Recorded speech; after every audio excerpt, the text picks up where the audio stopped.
Hi everyone, I'm Carol Gable, your host of Men in Business, where each week I am the lucky lady that gets to interview a man who is not only in business, but he is also an influencer, and most important, has a really exciting story to share with you.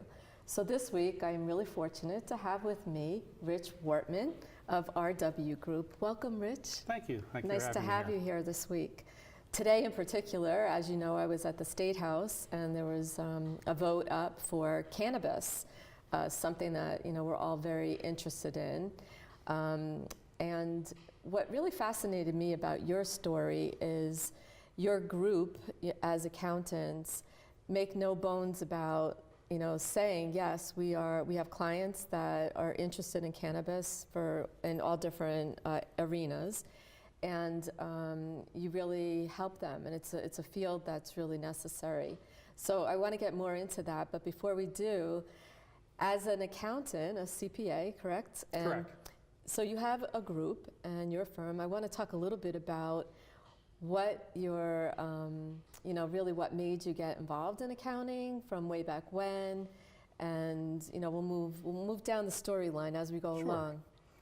Yeah, my entry into accounting really started, I went to Drexel, was following in my father's footsteps. I was going to be an engineer.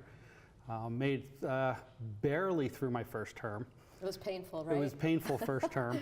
I came home at the end of the term, told my dad I was dropping out of school. And he was sitting down, standing up? He was very supportive of the decision. He said, that's fine. If you want to move out, you have 2 weeks to find a place to live because you're not living here. Oh. Go try something else. So that kind of pushed me to say, okay, well, let me look at something else at school. Tried a math program, which was really not real wise in hindsight, because what really killed me in the engineering program was Calc 3. It sounds terrible to me. Going into math, which meant I still had to pass Calc 3, wasn't probably the smartest move at the time. So fast forward to the end of that term, kind of did the same thing. Came home, said, this college isn't for me, I can't make it. And he did the same thing, said, that's fine, it's your decision, but I'm not supporting you. If you're in school, more than happy to support you, but if you're not, you need to go make it work. So again, not having a lot of confidence that I could make it work, decided I was going to try something else. I moved over into the business college. I took my first Accounting 101 class, and it just clicked. It was something I really enjoyed doing. I was commuting to school for a while back at that time, and I would sit at a Denny's restaurant till 2 o'clock in the morning just doing practice problems out of the workbooks. Wow. And it just became a passion for me. And my grades turned around. Wow. I did quite well, and I just realized that was the right niche for me to be into in accounting. And there's so many different areas of accounting out there, which is something you don't actually learn in school. Mm-hmm. So after school, kind of was convinced I was going to get a master's in tax. Did my first audit. There was fraud. It was exciting. And at that point, I really got involved in small firms with a lot of audit work, but also that required tax piece of it. And I've kind of grown through my profession of a lot on the financial statement side, and then always that traditional tax work. And then I gravitated from that over into a couple firms focusing on quality control. Mm-hmm. Making sure firms and the employees and the staff were following the professional standards, and that really kind of drove me into where I end up today, and how I worked through a few different firms and eventually started my own practice. Started out of my house in a small room, and now we have office space and employees, and people rely on me to get their paycheck. There you go, Dad. Yep. There you go. It happened. Right, and it's a great story because more times than not, I have guests on the show and they tell me, they're very successful, and when they tell me their story, they didn't hit a home run, first up at bat. Mm-hmm. There was a lot of strikeouts and determination and exploring. Just having the courage to explore just a little more. Of some of the things that really matter, and even within the field you knew you loved, there was subterranean that became exciting as well. There were, and it wasn't all, well, I got into my first accounting job and everything was smooth after that. I kind of butted heads with the managing partner of a small firm I was with. My wife and I had just moved down to southeastern Pennsylvania to be near work. We were actually living up here in Cherry Hill. Where are you? And commuting down to Delaware, so we said, okay, let's move. We moved down there in May and July. Due to a disagreement I had with the managing partner, I was fired. 3 months into a new mortgage and struggled, and then actually ended up working in Philadelphia, so I had the reverse commute that I had going down. Wow. And there were experiences with firms that just weren't the right firms for me. And folks have said, well, would you have worked for so-and-so or so-and-so if you had to do it over again? And part of me says, no, I wish I never. It was awful experience. There were awful people to work with. I had some friends there, but the company wasn't good. But that's what made me who I am today. Yeah. If I hadn't gotten fired, I wouldn't have gone to the next firm and wouldn't have worked for a client for a while. And so even though it wasn't, there were nights that I didn't sleep well. I was very frustrated. But if those experiences hadn't happened and I hadn't had those failures and had those difficult times, I wouldn't have gotten to the point where I was working with a national firm and then really having the confidence to go out on my own and build my own practice. I just do. I really do, because you didn't let the adversity sidetrack you and take you away from your dream and your passion. And look at you today. I mean, you have a great, successful group, and you're in a climate or a culture that really suits you and the people that you work with. And who could ask for more, really? Right. And you're making a nice living, doing what you're doing, your family's involved to some degree, right? Yep. So it all worked out. But yes, I find with almost every successful person that I interview on the shows that it wasn't easy. There were struggles along the way. So fast forward, we're here, right? So you have RW Group, and I'm really fascinated by the fact that you're very straightforward about your work with cannabis, and there's a lot of accounting firms that are not, they're dabbling. I'm kind of in it, but I'm not. It's sort of like a cha-cha, like one step forward, a little back, So what gave you the oomph or the courage to say, hey, this is what we do? Well, as you can imagine, as an accountant, we're analytical. So several years ago, we were kind of stepping back saying, okay, where do we want the firm to go? Where do we want to be in 5 years, 10 years? How big do we want to grow? And what industries do we want to pursue within the practice? And there were a couple discussions that we had on a couple industries, and we ended up focusing on 2 industries, and cannabis being among them, which were really industry that we felt was being underserved by the profession. In one case, not the cannabis case, there was a lot of pressure from regulatory agencies over the accounting profession that firms were just going, it's not worth it. We're getting out of this, and we said, well, there's a vacuum. So we feel that we do high quality work. I'm not worried about the public county, PCAOB, or the Public Company Accounting Oversight Board coming in and looking at my work. So if that's what's scaring you away, you guys can run away, we'll step in. So that was on one area, which is broker-dealers, very unique area. And the other area that came out of that discussion was cannabis. And as we looked at it, it wasn't we didn't walk out of the meeting going, yes, absolutely, we're getting into this industry, wow. But it was like, what, it's not being served. And then there was a bunch of research that we did. One, what tools were available to us. It turns out there's not much. Yeah. But also, what impact of our license? Were we allowed to even get into this industry? Yeah. What's impact to our insurance, banking, which we'll probably talk a little more about, but even as a provider of services in the industry, did we risk our banking relationships? So we did some kind of behind the scenes, do we want to be here? And we finally said, what, we feel comfortable that we can get involved in this industry, we can learn it. We can reach out to other people that we know around the country that may be involved in it, get some. That was good thinking. Get some background. And then we did that and we said, what, we're comfortable. and we jumped in hook, line, and sinker. As you said, there's a lot of firms that are in it, but if I shouldn't say a lot of firms, there's other firms that are in it, but if you go to their website, you would never know. Or when you just you run into them, the industry comes up, because it comes up a lot. You know, more and more, just regular conversation, it comes up from around the world.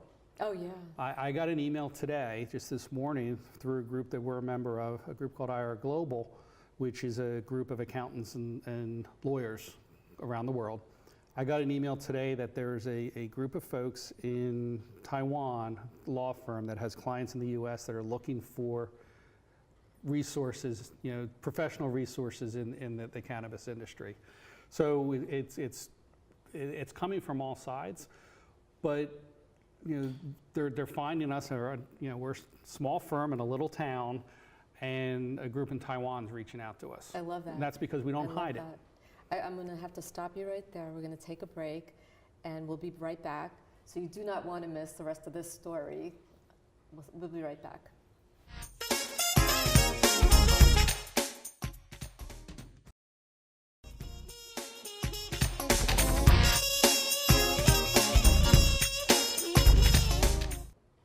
Welcome back, everyone. I'm Carol Gable with my special guest, Rich Wortmann. Thanks so much again for joining me, Sure. especially during tax season. Just amazing. So we left off talking about an email that you received, and it was from Taiwan. Yes. It's just fascinating. You know, I know I wake up every day and I think, you just don't know what is going to happen today.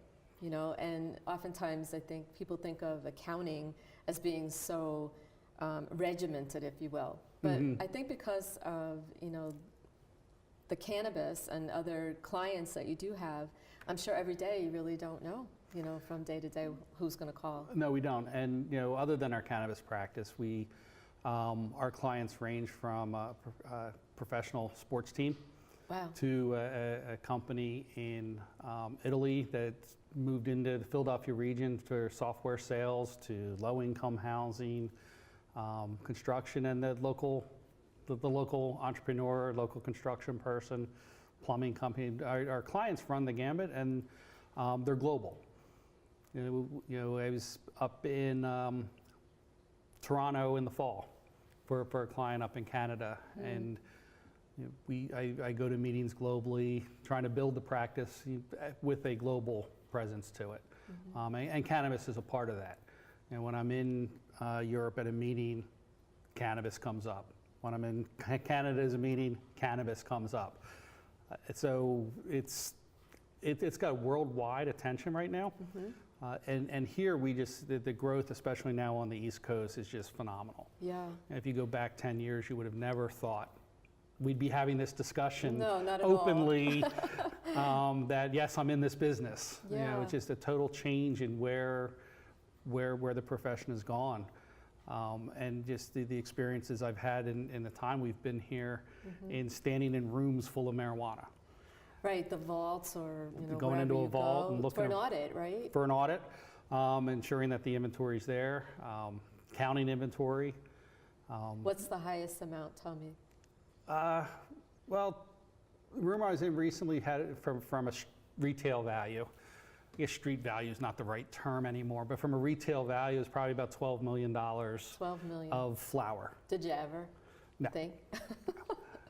The days of the conservative white shirt, red tie, blue suit, you know, that's long gone. Yeah, I mean, there's also, I think, other areas of what you do, particularly within cannabis, that the audience, you know, would probably be interested in hearing. And we spoke a little bit about one industry, you know, assisted living and, you know, retirement, and you had one particular example, right? One of the struggles that organizations are having, as more and more folks are using cannabis as part of their medical care, medical treatment, and the elderly, retired, active retired folks are right up there with everyone else, and a large percentage of the folks that are getting their medical marijuana cards.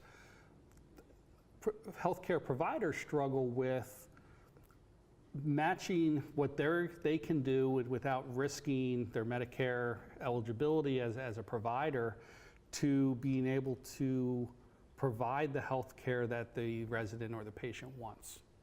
And they're not always on the same page. You can't necessarily have someone that provides Medicare services also providing cannabis because of the illegality of it at the federal level. Right.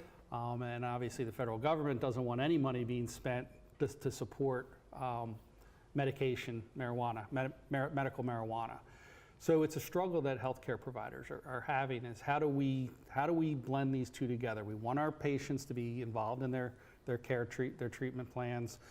We don't want to say no, yet we don't want to risk our license as a healthcare provider. So they struggled really with the same initial problem that you did, right? Right. I want to do this, but I'm a little nervous because of my license. And it also depends what state you're in, right? So we talked about decoupling and the states, and if you could talk a little bit about that. Sure. The other huge thing, and anytime we go anywhere, people come up to us and say, what can you tell me about 280E? And 280E is a section of the tax code, which, without getting into a lot of accountant talk, which basically just says if it's not related to cost of goods sold or inventory, you don't get to deduct it on your tax return. So all your general administration, your accountant's fees, lawyer fees, owner's compensation, office expense, all those kind of things, if it's not part of it as a grower growing the product, and more hit harder with it is the dispensaries, because the only thing they're getting generally as their cost of goods sold is what they're buying from the grower or the cultivator. So all the other expenses, it's extremely difficult to figure out how to deduct them. One of the things that's a little unfortunate, and that the states needed to address this, is for the states that have legalized medical marijuana and recreational.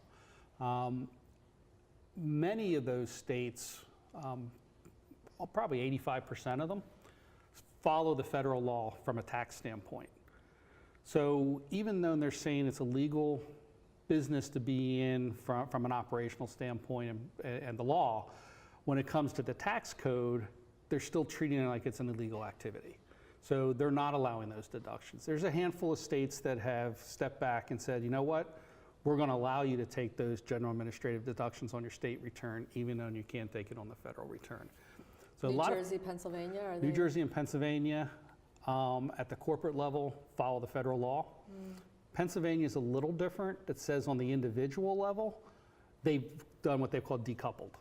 So if you're an individual, you get to deduct those expenses. So a partnership or an LLC may be able to get those deductions, but at the corporate level, not. Now, in fairness to Pennsylvania, 2018 was the first year that there was any sales. So we haven't seen how this is going to play out on the tax return. Right. This is pretty new. So the first sale in Pennsylvania was about a year ago. It was actually our client had the second sale. Wow. One of our clients. So there's not a lot of history here going, well, this is how they've done it. It's like those tax returns are being filed now for the first time. It's so exciting. It is. Yeah. And it's fun to be on the front of something and kind of setting, I wouldn't say the rules, but trailblazing ahead with it and saying, okay, we're going to help and we're going to study, we're going to figure out the right way to do this. I give you a lot of credit, in an occupation that's heavily regulated. You were insightful enough, and you had the passion for it, as you said, to service these clients. So I give you a lot of credit. Unfortunately, we are running out of time. It goes by so fast. It does. But any advice to someone that is involved in the cannabis industry that, with a perspective from an accounting viewpoint, what advice would you give to them? It's pretty serious. It's the advice I give to everyone is we should be on your team, whether it's RW Group or someone else that's in the profession. We need to be on your team at the beginning and not at the end. Yeah. There's so many times folks have come to us after they've made all the mistakes and now we need to help clean it up. And sometimes we can't. Yeah. So we can clean it up going forward, but you've those mistakes you made, we can't fix that. And in some cases, it's cost them a lot of money. So reach out ahead of time. We'll take any call. I'll spend a half hour on the phone with someone just to get to know them, give them some advice. Hopefully they'll call me back when they take the next step. Well, Rich, you know, cannabis is here to stay. So I think you're going to get very busy. And for those other accountants also that are out there a little bewildered, I know you've been very helpful and supportive to them as well. So Yes. I really want to thank you for being so brave and following your dream, and for being here with me today.